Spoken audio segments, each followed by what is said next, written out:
Lucky Land Casino, asking people, what's the weirdest place you've gotten lucky? Lucky? In line at the deli, I guess? Aha, in my dentist's office.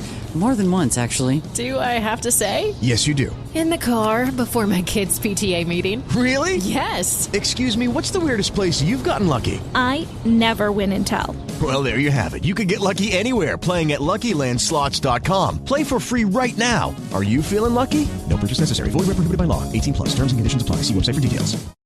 Hello there. Welcome. It is Eric Erickson here. Glad to have you with me. The phone number is 877-97-ERIC, 877-973-7425. If you would like to be a part of this here program, if you text the word Eric to 33777, you can get James Golden's new book. For those of you who don't know who James Golden is, you may know him by his other name, Bo Snerdley. He's written a book about his time working for Rush Limbaugh.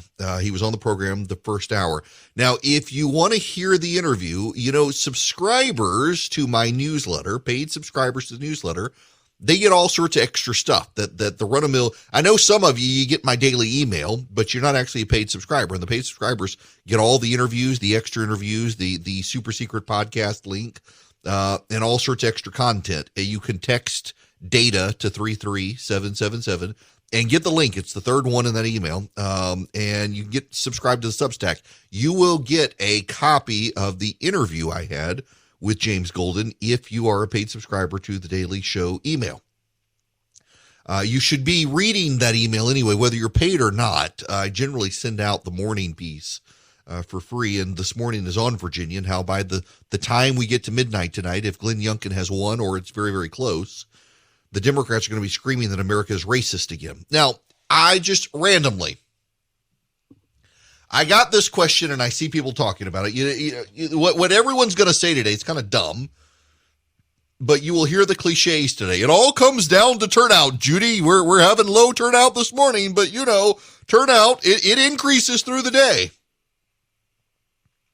People say the dumb things to try to be insightful for reporters. It all comes down to turnout. Of course it does. In states where it's close, yes, and it will come down to turnout in Virginia. And in the mornings, Republicans tend to turn out larger in the evening. Democrats tend to turn out throughout the day. But it's raining, and the people less interested in voting tend to be turned off by the rain, and the people less interested in voting in Virginia happen to be Democrats, happen to be black Democrats in particular. And that could have an impact on turnout. In fact, as the day goes on in Virginia, black voter turnout numbers are not hitting their metrics in parts of Virginia. Charlottesville, Virginia is undercounting an area where it's typically a very high Democratic turnout. Those are all good signs for the Republicans, but we don't really know. You can have high turnout in one precinct and low turnout in another precinct, and we just don't know. When I ran campaigns, the day of the campaign was the day you took it easy. I was seeing this conversation. I realize those of you who've never run campaigns, you don't know how they flow, but on campaign day, it's actually very, very boring. You deal with campaign issues. You check the polls. You check in with the poll watchers. If there are no big events, there's not a lot to do. You sit around and twiddle your thumbs all day. You've done everything you can do. I had a tradition. In fact, on election days, until I started doing radio, this was my tradition. On election day, I had a hammock. I don't have a hammock anymore. I used to have a hammock in my backyard. And I would sit in the hammock with a beer and a cigar and just spend the day in the hammock, drinking beer, smoking cigars, because there was nothing I could do. I had done everything. I had done all the get out the vote efforts I could do, all the phone banking I could do. I'd done all the mail, all the polling, everything. This was on the voters. Nothing I could do. And then when I started running Red State, before I got into radio, I would have to be on TV that night, on CNN or then on Fox. But up until TV time that evening, there was nothing to do. So I just continued the hammock, laid in the hammock, and just listening to the news as the day goes on. Election day for people who are in politics is actually the most boring day of the year. There is nothing that you can do other than pray and relax. You've earned it. I normally would in election years, and probably still will in election years, take off after the election. Like I would be at work on the Wednesday after the election because you got the aftermath. But Thursday, Friday, take off because there's nothing you can do. The time is over. We know the results, so go away for a couple of days and unwind.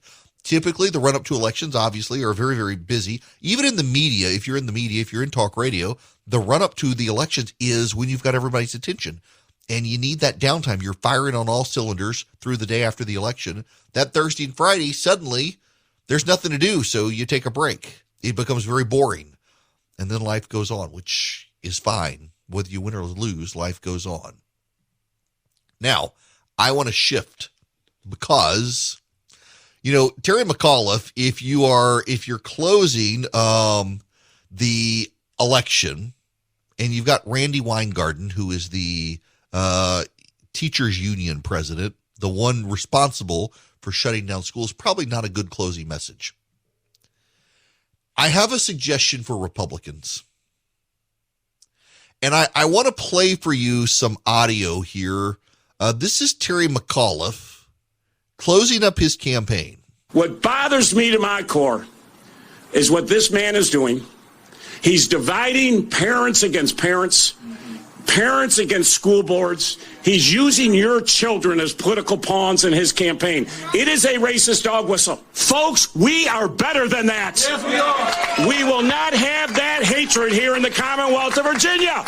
He's talking about critical race theory, and here's Jason Johnson, the progressive commentator on MSNBC. And one key thing about this, Nicole, is think about what we've done over the last year. Over the last year, most people have had children in their house taking virtual classes. So at some point when your kid was doing math class sitting in the middle of the kitchen table, you heard the teacher say white people are evil. I don't think anyone actually heard that. So unless critical race theory magically appeared the moment kids went back to class, it is a lie. It is just a proxy. But it's something that he can use to gin up a certain kind of voters. Now, I think what's important to understand, I don't think there's anyone out there that's affected by these issues that didn't want to already be affected. Critical race theory, just like the caravan a couple years ago, just like in 2004 with, Susie has two mommies and parents were afraid that their children were going to be taught about the LGBTQ agenda. All of these things are not new. Here's the problem. Most parents didn't realize their kids were being taught this stuff until they were home using Zoom for classes. Here's Terry McAuliffe with his closeout message in Virginia last night on the campaign trail. The audio is messed up on this one. This is Terry McAuliffe out there saying that they need to get rid of white teachers in Virginia. Too many white teachers in Virginia, according to Terry McAuliffe. Too many white teachers. They need to have fewer white teachers. They need more diverse teachers. He's going to boost the number of non-white teachers in Virginia if he can help it. Probably not the compelling tone-specific message that they really need in Virginia. Yet, let's see if I can reroute this. It is playing out of just one side. No, we got issues. That's all right. Can't get this one played, but he's out there saying they need less white teachers in Virginia. It's a weird closeout message for McAuliffe. It's the Democrats who are playing the race game. It is not Republicans. It is Democrats. And they then want to call the Republicans racist. Here's Larry Sabato. Larry Sabato has the crystal ball. Larry Sabato is the dean of Virginia politics. The expert in Virginia politics is Larry Sabato. Everybody pays attention to Larry Sabato, and he has become a broken human being. Sabato has. Donald Trump broke Larry Sabato. And ever since Donald Trump got elected, Larry Sabato is all about Republicans are a bunch of racists. Here he is on MSNBC with his distinct analysis of the Virginia election. Because one of the candidates decided it was his ticket to the governor's mansion, and he may well be right. The operative word is not critical. and it's not theory. It's race. What a shock, huh? Race. That is what matters, and that's why it sticks. There's a lot of, we can call it white backlash, white resistance, whatever you want to call it. It has to do with race. And so we live in a post-factual era anyway, Chris. This is a post-factual era. It doesn't matter that it isn't taught in Virginia schools. It's this generalized attitude that whites are being put upon, and we've got to do something about it. We being white voters. Whites are being put upon. That's the claim.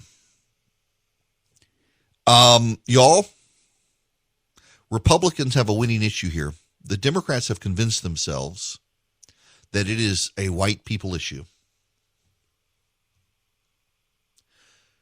I mentioned bubbles a lot on this program. Everybody's in a bubble. You create a community online on Facebook, and you hand select the friends you want to be part of that, and you form your own bubble. And news does not penetrate inside your bubble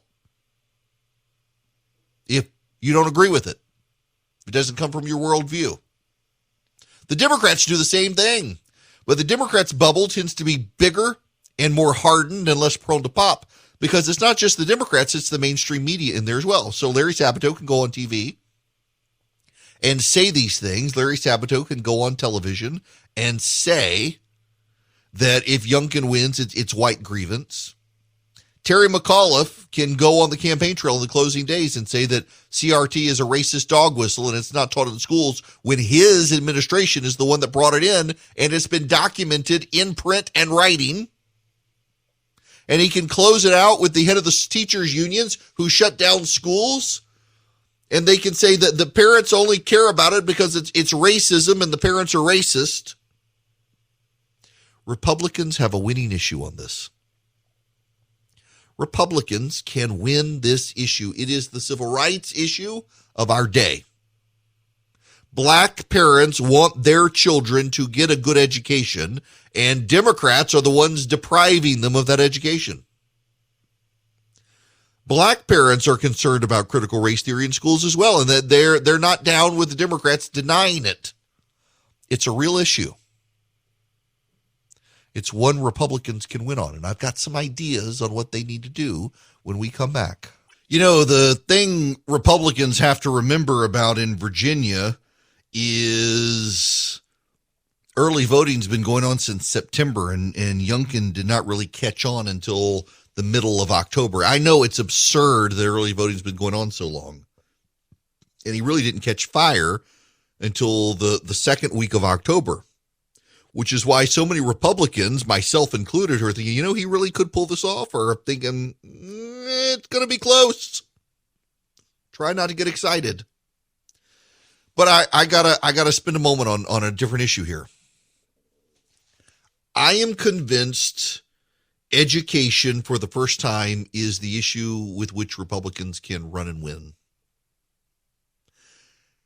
Democrats have always been ahead in the polling on education until now, and in the Virginia governor's race, the Republicans pulled ahead. And it has everything to do with two things. One, parents' rights, and two, parents' awareness of what's actually being taught now, and they don't like it. I think that parents have an opportunity to step up here. In fact, I really, really, really need to show you that the data out there shows parents are overwhelmingly receptive to the Republican education message now. The data here is interesting. Parents of kids in elementary and middle schools in Virginia are voting for Glenn Youngkin by about 18%. It's an 18% gap. Republicans have an opportunity, and I would suggest to Republicans they need to do something that in the age of Trump, they're less inclined to do. They need to go talk to Jeb Bush. I know, just give me a moment.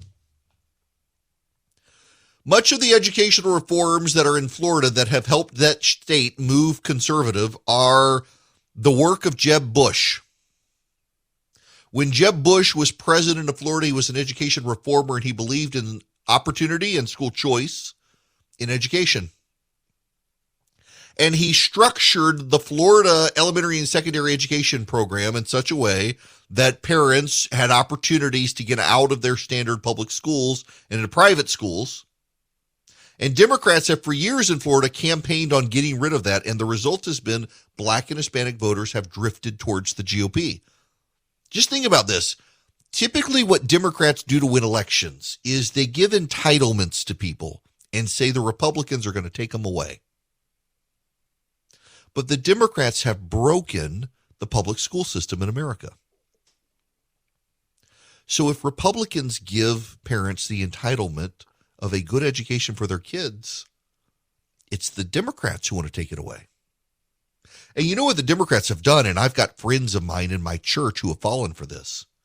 The Democrats say, oh, well, you allow kids into your private schools. We're just going to regulate the private schools that take the money. And they get the conservative parents to turn on the kids and say, oh, we can't have this. They're going to regulate. I've had this happen in Georgia. You had a school proposal in Georgia that would have allowed poor kids into private schools. And it was the conservative Christian parents who turned on them because the Democrats were able to successfully target those voters and convince them, we're just going to regulate your private Christian school if you do this. It wasn't true, but they believed it. You need to talk to Jeb Bush, Republicans. You need to talk to Jeb Bush. You may not like him in the age of Trump. You may not like Jeb Bush, but Jeb Bush is the answer to our education problems. Jeb Bush fixed the issue in Florida. Jeb Bush was able in Florida to get the Republicans a monopoly on the issue of education. He was able to reform the schools in Florida so that kids in Florida get a good public school education. And if they don't, they can get out of those schools. And Ron DeSantis and every Republican after Bush has been expanding school choice options and education options in Florida based on what he did. Why? Because it worked. Remember, in Florida, it was a 50-50 race between Ron DeSantis and what's his name? Drug guy. And Ron DeSantis won. He got Hispanic and Black voters. Running against a black guy, black men voted for Ron DeSantis. Why? Their children's education future. And it's Jeb Bush who put that in place. You may not like him in the age of Trump, but you probably could use to pick his brain on how states should reform education to give Republicans an inroad with parents, because education right now is an issue Democrats are losing on, and Republicans can lock in their advantage with some basic reforms. Hi there, it is Eric Erickson here. The phone number, if you would like to be a part of this here program, is 877-97-ERIC, 877-973-7425. So, the question is, how bad is it out there for the Democrats? And now listen, if it sounds a little bit like I'm gloating, a little bit like I'm happy by it, it's been a while since Republicans have had a really good election season. And suddenly we're turning into one. And it's largely because of the Democrats' own forced errors. Here's CNN. I just want to show you, this is the NBC poll from over the weekend. Is the country on the wrong track? Is the country on the wrong track? 93% of Republicans say that. We live in polarized times. Maybe that's not shocking. Overall, though, 71% of Americans say that. 70% of independents say that. And nearly half of Democrats, the president's own party, think we're off on the wrong track. And if you look, as we're going to watch Virginia results tomorrow, as we head into the midterm election climate, who's stronger, the poll asks, on border security? Republicans by 27 points. On inflation, Republicans by 24 points. On the economy, Republicans by 18 points. Here's MSNBC. But I look at the advantages that Republicans have, and what jumps out here, I think it's this one. It's on the question of the economy. We ask in this poll, which party do you think would do a better job handling these issues? By an 18-point margin, voters in this poll saying Republicans on the economy. Now, I got to play you some audio. This is not parody audio. This is not someone joking. This is someone being serious. MSNBC has their analyst, Jason Johnson. Yeah, I played some audio of him earlier on the critical race theory stuff. This is what MSNBC's audience, of which there are 5 or 6 people in Rio Linda, California. This is who they're listening to. Why isn't Merrick Garland screaming about this every single day? Why isn't the president screaming about this every single day, at least from a symbolic standpoint? Nicole, I can tell you, before we even get even to the specifics of this is also, believe it or not, in a larger macro political sense, this is also why Biden's numbers are where they are. Those people who voted for him, those Americans who actually believe in this country, believe in democracy, including people who didn't vote for Biden but are certainly not insurrectionist terrorists, they feel like they got punched in the face on January 6th. They saw the whole country get attacked. And they want a president who's going to fight back. They want a president who talks about these terrorists the same way that we heard George Bush and Bill Clinton talk about terrorism for 20 years. They want to hear that about these people. It seems like they're being treated with kid gloves. And a lone committee that has limited power, that's hamstrung by basically a whole bunch of Benedict Arnolds on the Republican Party, is not going to be enough to keep us safe. If you don't understand that, what Jason Johnson on MSNBC is saying is that if Joe Biden would start treating the Republicans like domestic terrorists, his polling would go up. That the reason Biden's polling is so low is because Joe Biden is not being nasty enough to Republicans. He needs to treat them like the terrorists they are. You just heard him. I'm not making it up. The polling is bad out there for Democrats. This is going to be a little bit broken record. It is. It's going to be a little bit repetitious. It is. But I do it and I say it and I repeat it because you have to get it. You have to understand it. It is necessary for you to understand what's coming. The Democratic Party and the media are convinced Republicans are bad. Not bad politically, but bad people. They're convinced of it. They are convinced that the Republican Party is a threat to democracy. They are convinced the Republican Party will impose an authoritarian, and we are maybe a half step away from Hitler. They're convinced. They are convinced. They're convinced Donald Trump is a racist. They're convinced he's a white supremacist. They are convinced that we are a half step, maybe a full step, but mostly a half step away from having a tyrant who will overthrow the Constitution and impose himself and his will on America contrary to constitutional norms. That's why you have Jason Johnson, a black progressive analyst on MSNBC, when asked to explain why Joe Biden's polling is so low, says it's because Joe Biden's not doing enough to fight the terrorists, and the terrorists are you and me.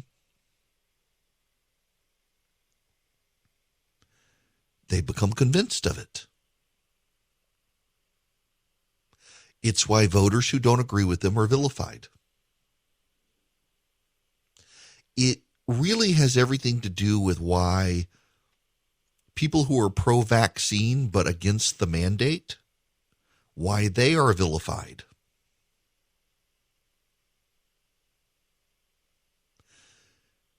Because they're not on the Democrats' side, and the Democrats realize it. And this is all about drawing the battle lines for the coming fight. Just ask yourself this question. If you are convinced you are all that stands in the way between democracy and Nazis, what would you do? If you're convinced of that, and the Democrats and the media, major voices in the media, anchors at CNN and MSNBC, they're convinced of this now. And the problem is that you are not. They have expended enormous emotional energy to try to convince you, and you're not. NPR has a poll out. Yes, that NPR, National Public Radio, they have a poll out. Marist has done a poll for them. Democrats are more likely to be viewed in this polling as a threat to democracy than Republicans. Now, only by a point among all the people surveyed, but it's still, this is Marist for NPR, not exactly conservatives, and they got a poll out where Democrats are a point ahead of Republicans on who's a bigger threat to democracy. When you look at independents, however, independent voters who are unaffiliated, Democrats are 10 points ahead of the GOP on the question of who's a bigger threat to democracy. It's 41% of independents say Democrats, 31% of independents say Republicans. The rest say neither or both.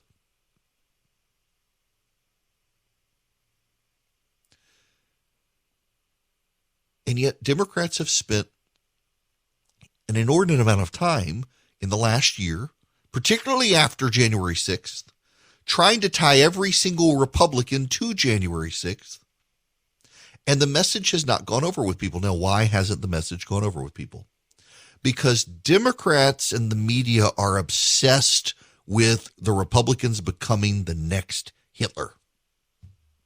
You, on the other hand, are obsessed with filling up your gas tank without going bankrupt. You're just trying to make a living. And the Democrats are making that harder. You who are working are overworked because you're understaffed because the Democrats have subsidized people staying unemployed. You go try to get gas and it's more expensive because between shortages and regulation, the gas price has gone up. Don't look now. Joe Biden is announcing new methane standards that are going to drive up the cost of a gallon of gasoline even further. The cost of the gas and the energy has translated into higher food prices. You go try to get a burger, the cost has gone up. You go try to get anything at the grocery store, the cost has gone up, if you can find it, because the store shelves are still backed up. And there are still shortages. And the Democrats are telling you the reason there are shortages is because you're buying too much. You've got it good. Your income's gone up and you're buying so much, you're to blame. It's kind of like they've lost the message. The Democrats hate you so much.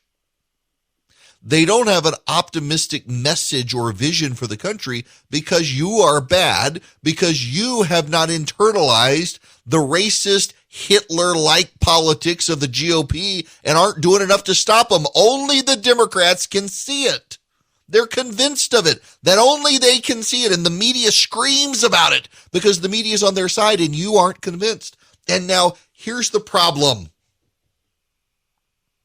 And I need you to pay attention to me on this. I am deadly, deadly serious about this.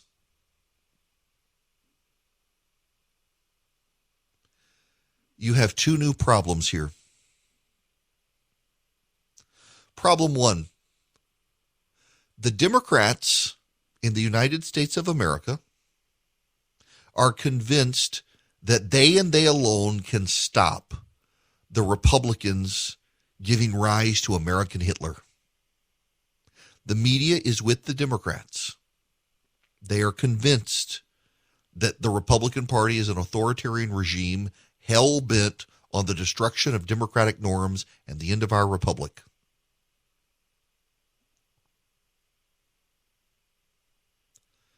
And they're angry with you for getting worked up about critical race theory. They're angry with you for worrying about gas prices. And they're angry with you for worrying about food shortages. But wait, the Democrats and the media also believe something else. They believe we are less than 10 years away from the destruction of planet Earth and our way of life. They believe that if we do not take radical action now, that something bad is going to happen and we're all going to die. That's why they're so worked up about Let's Go Brandon, because it, one, shows that so many Americans aren't taking them seriously. It shows them, two, too many Americans have sided with the Republican authoritarianism. And 3, they can't get anything done on Capitol Hill. So you've got Democrats who really believe that only they can stop the rise of American Hitler. And you've got Democrats who believe that only they are committed to saving the planet. It's not a far jump from here to the Democrats being the ones who upend democracy. It's not a far leap from here to say that the Democrats are the ones who, in their mind, for our own good, save us from ourselves. You've got a Congress that can't pass the Green New Deal. They are as epistemically convinced that they must pass this to save the planet as they are epistemically convinced that Republicans are the destruction of the Republic. And if you've got a Democratic Party and an American press corps that are equally convinced Republicans are going to put Hitler in power and undermine our republic, and if they can't get climate done through a broken Congress where the filibuster exists, we're all going to die. It's not a hard leap to the Democrats becoming the violent threat to democracy. They say the Republicans are. And they believe both of these things. And if they truly do believe them, don't they have to act? They've got to act to stop the rise of Hitler, and they've got to act to save the planet. They've got to do something. It's why you have the New York Times and the New Yorker fawning over a new book that encourages environmentalists to become terrorists, to blow up pipelines. And it's why independent voters in NPR's own polling, a plurality of independent voters think Democrats are the bigger threat to democracy than Republicans, because they are. If you really believe the other side is as bad as Democrats have internalized the GOP to be, and you really believe we're less than 10 years from saving the planet, you've got to act. And you clearly can't act within Democratic bounds because those hick rube voters are about to put the GOP back in charge and block climate change progress altogether. And freaking Joe Manchin and Kristen Sinema are stopping it in the Senate. You've got to do something. This doesn't end well if the Democrats really are as convicted about these things as they claim. It really doesn't end well for any of us, and you can see it coming. Now, speaking of the wokes, one of the things they've been doing is they've been bullying companies out there. In fact, so I'm broadcasting from my flagship station, WSB in Atlanta, obviously a Braves fan, and the wokes badgered corporations like Delta and Coke to bully people over the election law in Georgia that turns out to actually be a good election law. And the Major League Baseball commissioner packed up the All-Star game and left Atlanta. So the Job Creators Network, the nation's best conservative small business advocacy group out there, they're calling for the woke corporations to hand in their tickets to the World Series to the small businesses that were impacted by the woke corporations' decisions to help boycott Atlanta over the election law. You can join the Job Creators Network. You should. JobCreatorsNetwork.com is their website. They're a great organization. They're the nation's premier small business advocacy group. They are conservative, and they want to stand up to the wokes, and you can help them. Go to JobCreatorNetwork.com. JobCreatorsNetwork.com is their website, and stand with them against the big woke corporations and maybe convince them in these final World Series games to hand their tickets over to the small businesses in Atlanta that they hurt as payback for the election law. They should have never done that. I hope they learned their lesson. To the phones. Welcome. It is Eric Erickson here. The phone number is 877-973-7425. David, you're going to be up first. Welcome. Hey, Eric, how you doing? Great. What's going on? Great monologue there. But I've got one question, and we've kind of talked about this a little bit before. What are the Republicans going to do when they get in power? They don't have the best track record for actually being... Oh, you there? David? Yeah, I lost you for a second, David. Sorry, it's my Bluetooth. They don't have the best track record for actually rolling back anything or undoing the damage the Democrats do. I mean, they sit there and they don't let anything else get passed. And then when, like when Obama was president, they took vote after vote after vote for Obamacare. Yet when Trump gets there, not a single vote to do anything about it. Right. And I'm getting fed up and upset with the party being led by people that aren't willing to go on the offense when it dictates they should. Look, you're not alone. There's a lot of that. I would note, however, that thus far Joe Biden and the Democrats haven't gotten anything passed. So if they're able to get something passed, the Republicans could roll stuff into reconciliation to get things undone. If the Democrats put something in reconciliation. Thus far, though, I mean, the Democrats can't get anything done, and both parties are getting aggravated with themselves because of it. You got a fair point, though, on Obamacare. The Republicans, all they were able to do was get rid of the individual mandate. That's it. That's all they did. They left it.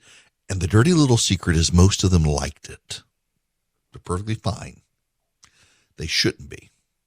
But it's also something you got to keep in mind is that neither side can get a whole lot done in Washington in the current environment. If Republicans get back in, though, what they can do is they can try to roll back some of Biden's executive orders through legislation, but he can veto them. You got to have 2/3 vote.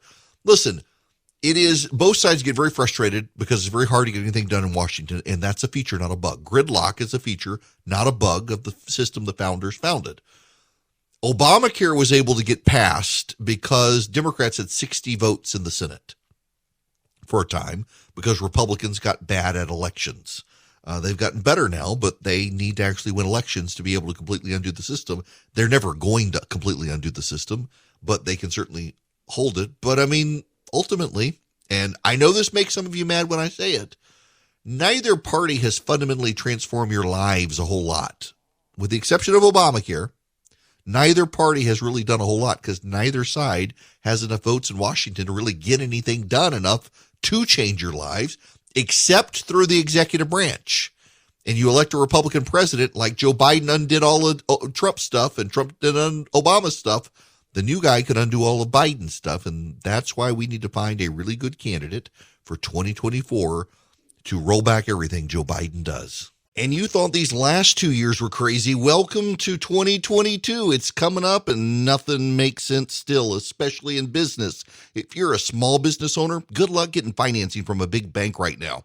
I can offer you a fantastic solution if you're looking for $750,000 or more in financing for your business. First Liberty Building and Loan. Let's say you want to buy a new building or you want to refi existing debt or you want to buy a company. Basically, you see opportunity for your business to grow, but you've hit a wall with the mega banks getting financing. That's where First Liberty Building and Loan and my friends, the Frost family, come in. They solve small business financing problems better than anyone I've ever seen. They say yes, where big banks say no. It's that simple. Look, just do this. Spend 10 minutes with them. Call them, First Liberty Building and Loan, say Eric sent you. In 10 minutes, you'll know if you're a good fit for their program. Go to firstlibertyga.com. That's firstlibertyga.com. They help small businesses nationwide in all 50 states. firstlibertyga.com. Hey guys, it is Ryan. I'm not sure if you know this about me, but I'm a bit of a fun fanatic when I can. I like to work, but I like fun too. It's a thing. And now the truth is out there. I can tell you about my favorite place to have fun. Chumba Casino. They have hundreds of social casino style games to choose from with new games released each week. You can play for free anytime, anywhere. And each day brings a new chance to collect daily bonuses. So join me in the fun. Sign up now at ChumbaCasino.com. No purchase necessary. VGW Group. Void where prohibited by law. See terms and conditions. 18+.